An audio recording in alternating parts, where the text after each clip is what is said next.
Have you ever wondered what one genuine encounter with Jesus could do to your life? Today, I'm about to share with you the incredible true story of how Pastor Robert Kayanja said no to God's call for the first time. But when he finally surrendered, everything changed, from having almost nothing to reaching nations all over the world. God fulfilled every promise. If you are believing God for a breakthrough, do not skip this story. For one encounter in His presence can change your life forever.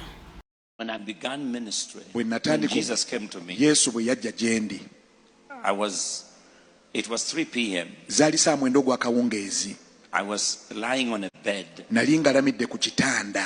in my father's house, where in a parsonage where he was a pastor, in the Anglican church. My dad that day had preached about the Pentecost. We came home, we argued with him. I was born stuttering, and so we argued about where is the wind, where is the fire, how comes we did not speak in tongues. My dad said, that's why I send you to school, to learn the language. Speaking in tongues belongs to apostles. And he asked, are you an apostle? That was for apostles. And so we argued, and he said, I was stammering, I couldn't talk very well. I said, you go to your bed. So I left and went in my room. We were sharing a room with my brother. And I leaned like this. Lift your hand, everyone. I leaned like this.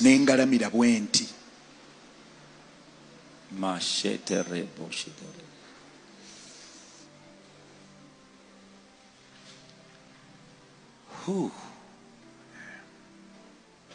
Then the wind came. The window was wooden with metal bars. Then all of a sudden, I did not see the window. There was a curtain of nitro ginger curtain. I remember it was blue, light blue. The thing moved like a paper. I didn't see the room anymore. I didn't see the wall anymore. I was so scared, but I couldn't jump off the bed. And the light came in, and someone in the middle of the light, well, there was a face, and a man was talking to me. I mean, everything disappeared. The wall, it was like I was looking at outside the house.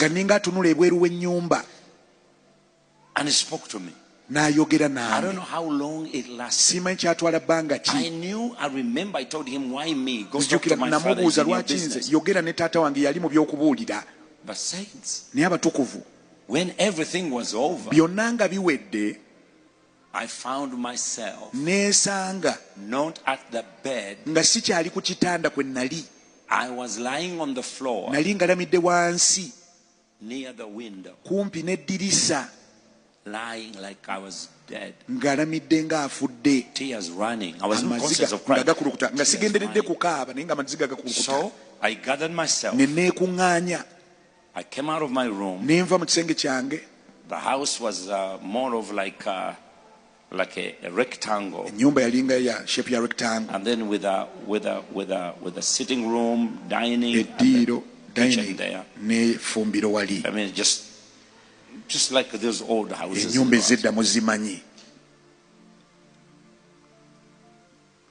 And I walked in there. My parents were still there. Child of God. My mom screamed. My dad could not say a word. The guests, one man was standing. He fell on the mat. I wasn't Jesus. I'd just seen him. My mom told me. Maama wange yaŋŋamba. He said afterwards. Oluvannyuma. I went back to the room. Bwe nadda mu kisenge. And my mom told me. Maama annyumiza. Because I stayed there for 2 days without coming out. Namala ennaku bbiri mu kisenge nga sivaayo. I was not bathing, I was not eating, I was not hungry. Ng'enjala tennuma. Child of God. Mwana wa Katonda. My mom said. Maama wange agamba. Every hair on my head was standing as though I'd been having a blow dry. Buli luviiri ku mutwe gwange nga lwesimbe nga ninga gobesizaamu ekyuma ky'abakyala ekya blow dry. She said my eyes ng'amaaso gange were like lights. Nga galinga amataala. I stayed there for 2-3 days. Namalamu ennaku 2-3. That's why I said. Kyenva ngambye. It is impossible tekisoboka for anyone to be in the presence of omuntu yenna okubeera mu kubeerawo kwa Katonda and you go back as you came. N'oddayo nga bwe wazze. Unless okuggyako you have not fully yielded. Nga teweeweereddeeyo ddala mu bujjuvu. Because when I left, kuba bwe nava, and that experience was over, ekyo nga kiwedde. because I had refused, olw'okuba nali ŋŋaanye, my hair went back to normal. enviiri zange ne ziddamu okubeera ng'eza bulijjo. But I could not stammer again. Ne nali sikyananaagira. That is one thing kye kintu ekimu that everybody around me could see, abanneetoolodde bonna kye baalaba that this left. nti okunanaagira kwagenze. Child of God, mwana wa Katonda, something is about to leave you which has been with you for a long time. ekinaatera okuvaako ekikumazeeko ebbanga eddene. Something that has been with you for a long time is about to leave you. Whether you are born with it, whether you acquired it, whether whatever it is, that one is going to leave and everybody will say something changed on you. When I was 21 years old, he came back. He came back. And I couldn't, my body could not stand his presence.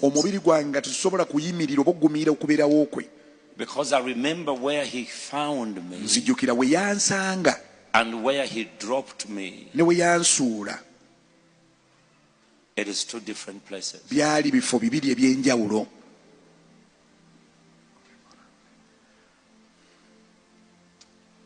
He found me somewhere. And we started talking. When I was done, the distance was like from here to Jinja.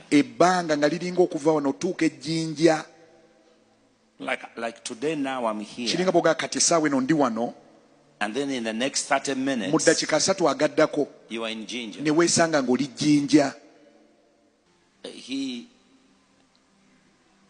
And when I said yes,